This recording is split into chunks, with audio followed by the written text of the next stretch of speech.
Dream Team, it's your boy D Neil back with another reaction video, guys. Here we are with why Indian immigrants become rich and raise successful kids. Very intrigued to hear his perspective on this. Before we do, make sure you guys subscribe, ring notification bell, give the video a thumbs up. Let's hop into it. So why is it that Indian immigrants from India, the country, and the ethnic group of Indians in America are crushing every other ethnic group in America, not by 5%, not by 10%, by 20% in income? We have stats on their divorce 20% is crazy. Jesus. rates against everybody else. We have stats on how they raise their kids. We have stats on how they put their kids in certain majors over other majors. It's just mind-boggling, and everybody else is going to learn a ton about how Indians raise their kids.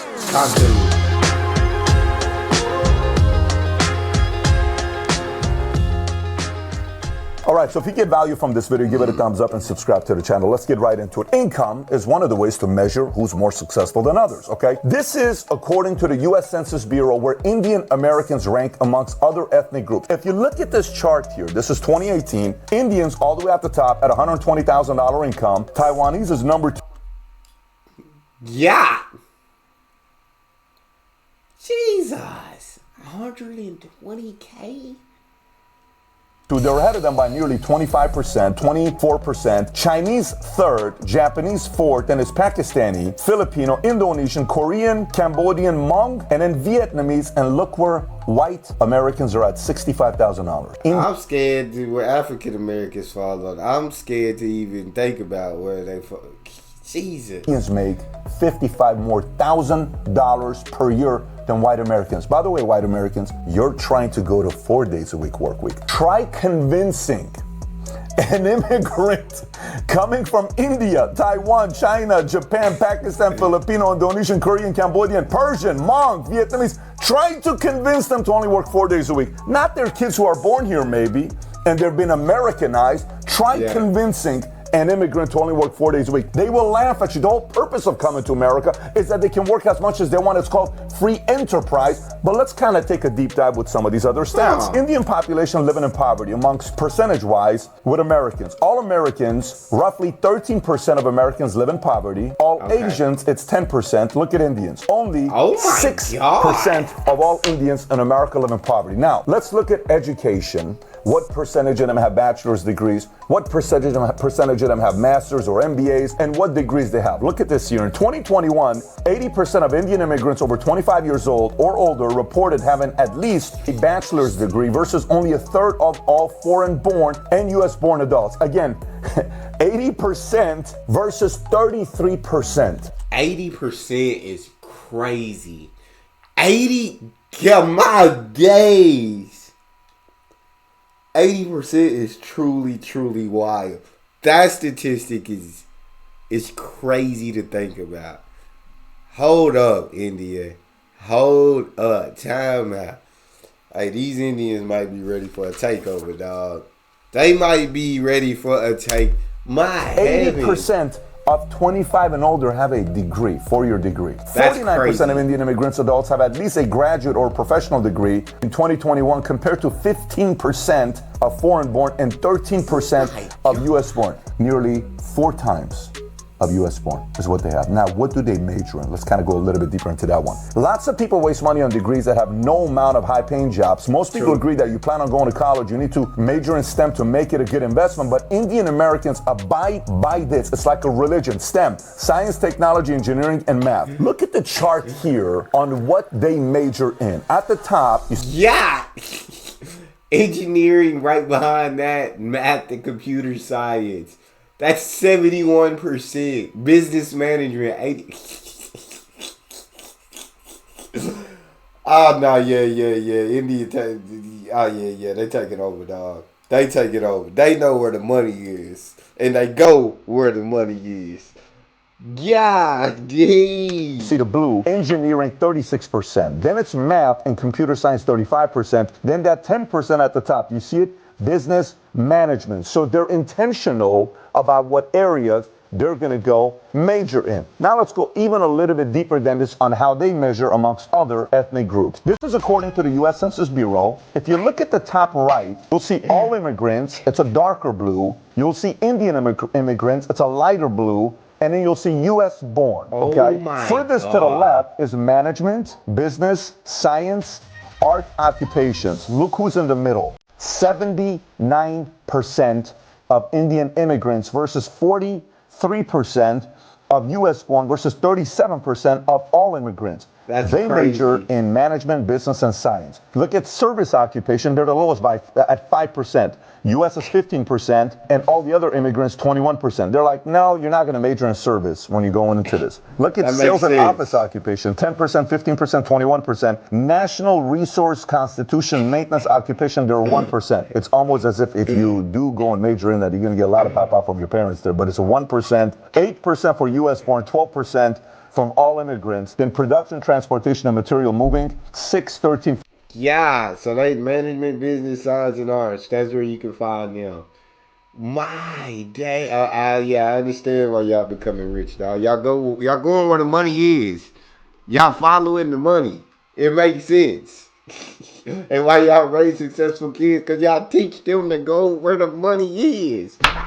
This is crazy. This is incredible, dog. 15. Look, they're not interested in that. You know what they're interested in? Management, business, science is what they're interested in. They want to do STEM. So obviously this leads to them making a lot of money, but let's look at business. Are they startup entrepreneurs? Do they produce billionaires? I don't know. Let's take a look. So here's what it looks like. According to Oxford Academic, Indian immigrants represent 1% of the U.S. population, but 8% of the founders of high-tech companies and 1/3 of technology startups in Silicon Valley. 1% of total U.S. population, 8% of all founders. Here's some of the names of billionaires that produce. Jay Chaudhry, net worth $8.3 billion, CEO of Zscaler. Vinod Khosla, net worth $5.3 billion, former Sun Microsystem co-founder. Rome Wadhwani, $5.1 billion. Rakesh Ganwal, $4 billion, Indigo CEO, founder. Naresh Shah, CEO of Wayfair, $2.8 billion. Anil Bursi, net worth $2.3 billion, CEO of Workday. This is working on how they're producing and what they're majoring in. Now let's look at family perspective. What do they do that's different when it comes down to the family? Well, one thing that's interesting is it's very common for multiple Indian families to share a home while building a business together and continuously expanding the business. So it's almost like the concept of delayed gratification. Hey, let's live together. Let's minimize expenses. Let's put all the money we're making back into the business rather than splurging and wasting money all over the place.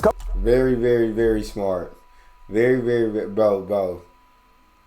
India, they know how to get to the money. They know how to sacrifice, like you said, delayed gratification. They know how to delay that gratification. They can see the bigger picture.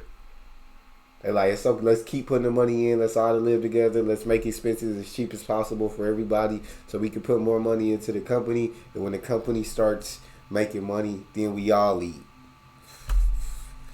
A couple other things to be thinking about. When it comes down to divorce rates, did you know Indian Americans have the lowest divorce rates in America? Very interesting, right? Now, some of you are going to say, well, of course they have the lowest divorce rates in America because they have arranged marriages. They may in India, but not necessarily all in America. It does happen, but it's not as high of a number as it is in India, and it's gradually going away. Anyways, well, let's look at the stats here. According to National Center for Family and Marriage Research, blacks, they have the highest divorce rate, 30.8%.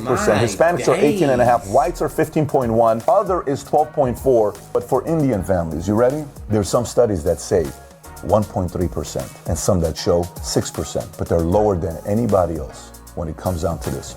Obviously, some of it has to do with culture, ritual, all of that, but they have a lower divorce rate than others. Again, this is purely based on statistics. Couple other things. We looked at this website called IndiaParenting.com, and we saw these 10 things that they do as parenting that's different than others. Some of it you may say, I had some of that with my parents, or I apply some of it myself, and some of you may say, yeah, we definitely don't do that in America. Here, let me kind of go through it. Number one, they promote kinship. Indian parents make it a point to foster relationships and association with their social and family acquaintances. They edify their children to be in social connections and also maintain healthy connections with their relatives. More so, they stay as shelter beside their children till they are married off, right from the children's infant ages to their marriage times, even Even after that, the parents support their youngsters emotionally in order to provide the much needed support. Ideal Indian parents create a social environment where the concept of family is expanded to all. So they're selling family, they're selling kinship, they're selling let's stay close. They're edifying that lifestyle, and the kids are emulating whatever the parent, the leader, edifies. That's what they want to do. Number two, self-sacrifice. And almost every Indian parent sacrifices their lives in some way to devote themselves in raising their kids. Indian mothers forego their dreams and passions to take care of their children. Fathers often make compromises in their careers to ensure well-being of the young ones. Interesting. Everything about life becomes about pouring into their kids, and look at the types of kids that they're This is crazy, dog. This is like true. I'm taking notes. Your boy, you know what I'm saying, has got a kid on the way. First kid. I'm over here taking notes because the way they doing things, they raising millionaires, billionaires, top income, top household incomes. I'm over here taking notes, dog. Okay, like this, the way they do it, I need to take a lot of notes and do a lot of things the way they is. You feel me? develop. Number three, trustworthy and friendly. Trust is one thing that Indian parents mostly possess. This factor makes them the best friend of their children, at least till their adulthood. Indian mothers become the best friends of their sons, while the daughters love to confide their secrets in their fathers. What? Let me say that one more time. Indian mothers become best friends of their sons, while daughters feel comfortable sharing and confiding their secrets to their fathers. Does that sound American? Or is it like, you know what I'm saying? Very interesting, right? When you think about the dynamic here of how this looks. Let's go to number 4. Quality time. Indian parents, amidst their busy schedule, give quality time to their children. They spend great time with their wards instead of just letting them grow in their own way. They're involved. Like They're not letting them go and let society raise their kids. They're very much involved with their kids. Number 5, nurture the talents. When it comes down to Indian parents, they're extremely good at identifying the skills and unique talents of their children. They toil hard to enhance those special gifts that their kids are blessed with. You would often find the Indian kids, teenagers, and young adults getting well acclaimed in a number of creative fields thanks to the dedicated and loving Indian parents. Number 6, inquisitive. That's one quality of Indian parents that many children are annoyed about. Very interesting. However, Indian parents, being curious in nature, keep a careful watch on their kids. Instead of breaching the freedom and privacy of their children, parents stay watchful about their offspring's attitude and behavior to prevent them from venturing into any misleading paths. You know, some of the things you hear parents say, leave your kids alone, let them do whatever they want. You know, they kind of got to go through it. Indian parents will say, you're a fool to do that when they're kids. You got to be involved so they don't go out there and do crazy things. You got to teach them in the way that they should go, you feel me? They're kids. Kids don't know what they want. Hey, I don't know what I want. I want to do it. So I feel like, you just can't let them be to their own device. Now, when you grow up and you're grown, do what you want. It's your life. You feel me? While you're kids, I'm not saying I'm gonna force you to do things, but I'm gonna help you try to stay on the right path as much as I possibly can and be there to support and be, you know what I'm saying? I got your back, but you ain't gonna be out. If I see you taking that wrong path, I'm snatching you from that path. No, that ain't the path. That ain't it. I remember, while I'm listening to this, some of it's reminding me, I'm thinking my mom's maybe a little bit Indian. Middle Easterns have similar tendencies, by the way. They're on these lists too. My sister went on her first date. I'm a younger brother by 6 years. She says, your job is to spy on her. You're going to go everywhere she goes. I love that. No problem. Yes, sir. You know, it's like, yes, I love that. So me and the friends, everybody had a job.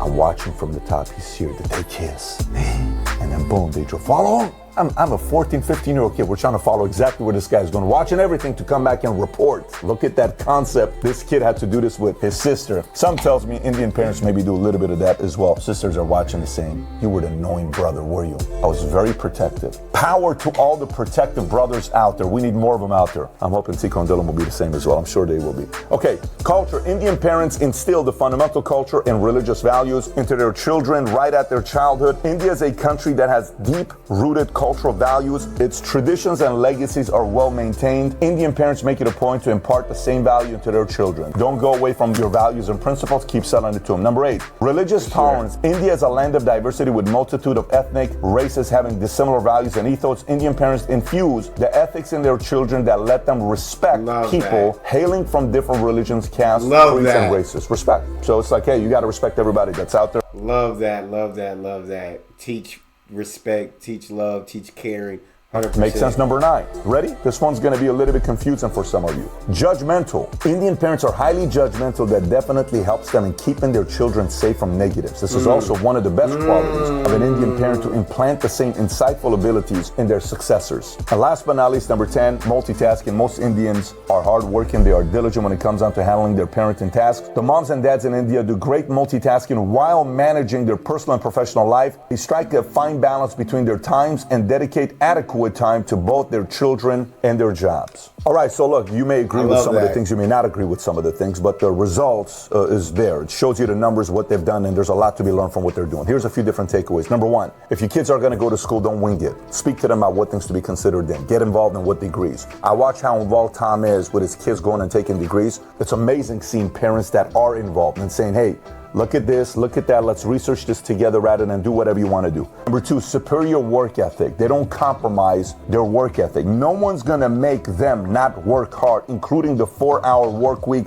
Business Insider, Bloomberg, HuffPo type of people that are journalists who came out of Columbia. I said they gonna get it no matter what. They gonna grind no matter what. They gonna hustle no matter what, and ain't nobody gonna tell them they can't. You want to convince everybody to do a 4-day work week? Good luck doing that to the Indian community, and you shouldn't let that happen to you either. Number 3, they're intentional about what they're doing. They're not winging it. They're saying, hey, here's what we're doing, and this is why. This is what we're doing with our kids, and here's why. There is intention behind it. Next, vision and discipline. Extremely disciplined in how they're raising their kids based on some of the things that we're reading here. Next, delayed gratification is there, and they're constantly teaching their kids that there's many ways to do that. You know, I can ask my kids sometimes, I'll say, hey, let me ask you a question. Would you rather have me buy you an ice cream right now, but you get no video games for 4 weeks? Or would you rather not have ice cream for a month, but you get 4 video games a month from now? They're sitting there, oh my God, I would much rather not have to do this. I'll wait versus I have this. These are ways to develop the muscle of delayed gratification by you putting them in positions where they have to make the decision themselves. Strong values, and they keep selling the values and principles to their kids, and they don't compromise it. They're not embarrassed by it. They don't let the world or American society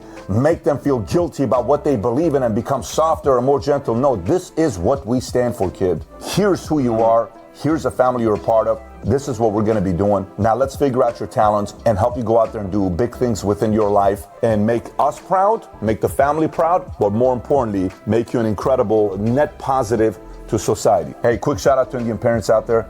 I salute you. I respect you for doing what you're doing.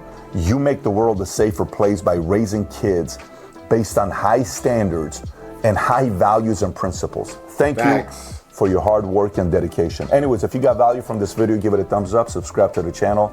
And I got another video. We shot this a year ago, I want to say in Boca, how to raise successful kids. If you've never seen it before, click here to watch the video. Take care, everybody. Bye-bye. Shout out to all the Indian parents out there doing y'all thing, showing y'all kids the right path and making sure they stay on it. These stats were absolutely crazy to me, but y'all doing a lot right. I'll say that. That's all we got. Make sure y'all subscribe, ring notification bell, get a video a thumbs up. It's your boy D-Neil, out.